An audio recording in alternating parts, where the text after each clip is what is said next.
Hello, everyone. My name is Jean-Philippe, and I'm part of the client care team at Network Technologies. And as you will probably notice by my accent, I'm Canadian, so French Canadian to be more precise. So the purpose of this short presentation is to introduce you to some tips about lists display in SAP Business One. So whether it's lists of business partner items or even transactions.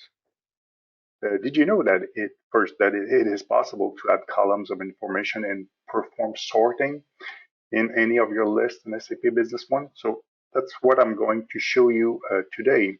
So first, let's begin with my first example, the business partners list.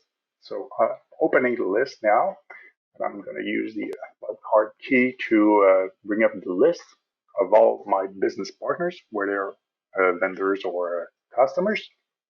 And what you'll find first is the default information value.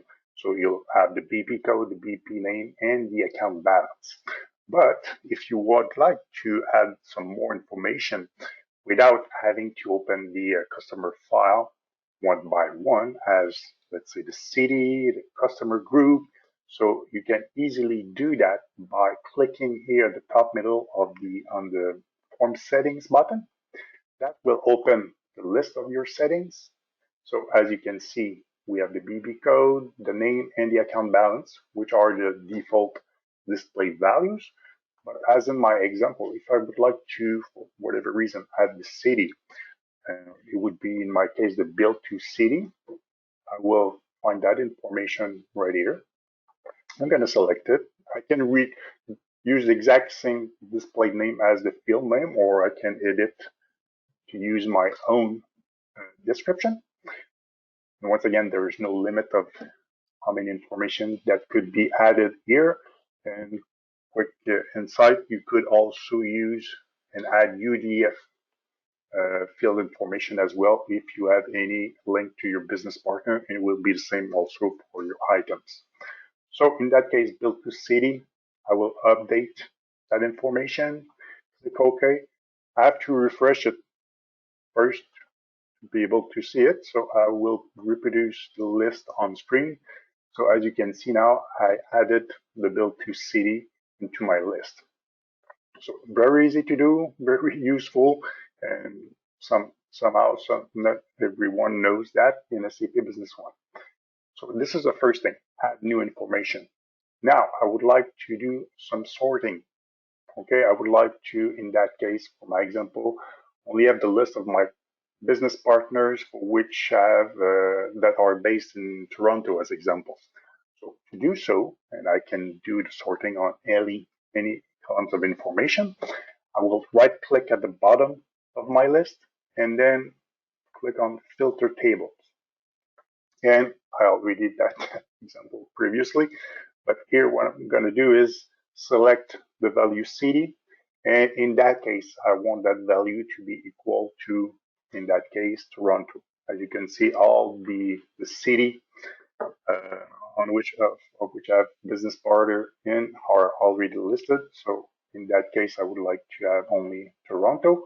But if you filter an amount as the account balance, as you can see, you could use a greater than or greater or equal than. So there are several rules that could be used here to do your filtering. But in that case, I'm going to use the Toronto example. I'm going to hit filter, and automatically, as you can see, only the business partner that comes from Toronto in that example will be displayed on that list. So very easy to do once you know it, and that could be, once again, very useful for most of you. So click OK with that. Also, another quick hint while I'm here, sometimes when you open list, the information could be kind of cut like this. I'm doing this on purpose. And if you don't want to have manually to see the complete information, enlarge every columns manually one by one, that could be cumbersome. A very easy trick to do so.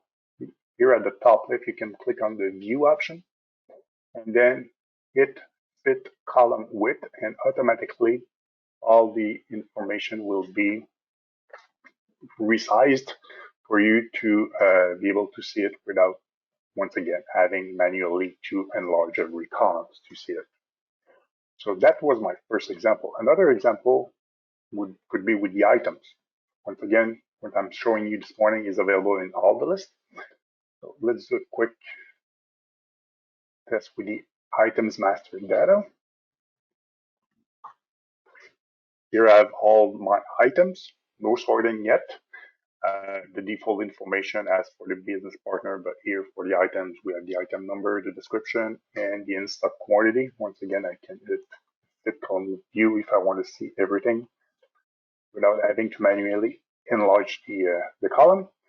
But in that case, I would like to see the item group or the unit of measure or the price list or whatever information will be useful for you. Once again, to do so, I'm going to hit the form settings button. Let's use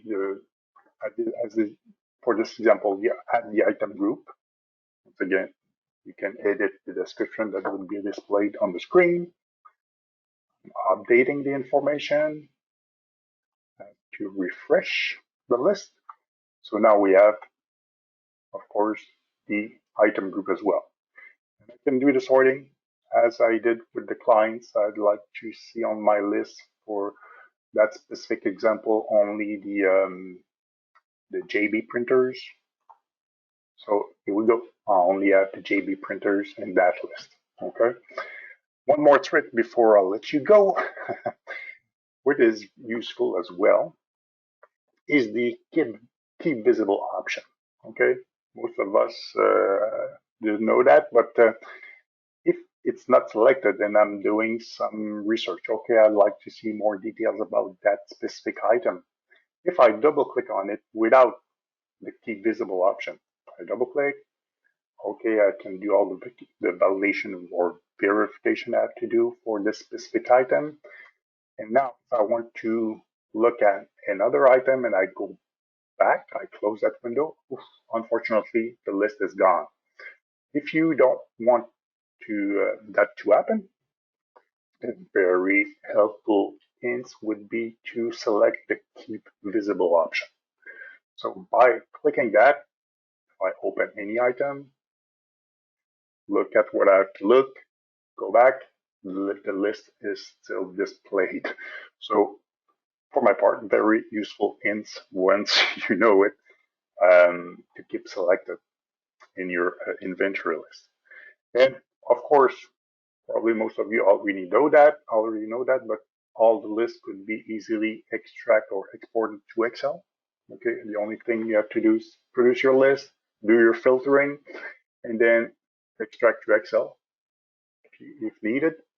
And also all the settings you have done in your list configuration. If you want to share that with someone else or copy your settings to another user, because you think that would be useful for them and you don't want to have to do it one by one. So you can go in your user setup profile and then hit the copy form settings. Select only, in that case, the form settings and select all the users for which you'd like to have access to exactly the same list you have set up on your side with your user file. So that's it for today. So this concludes today's presentation, and I wish you a good day, everyone. Thank you.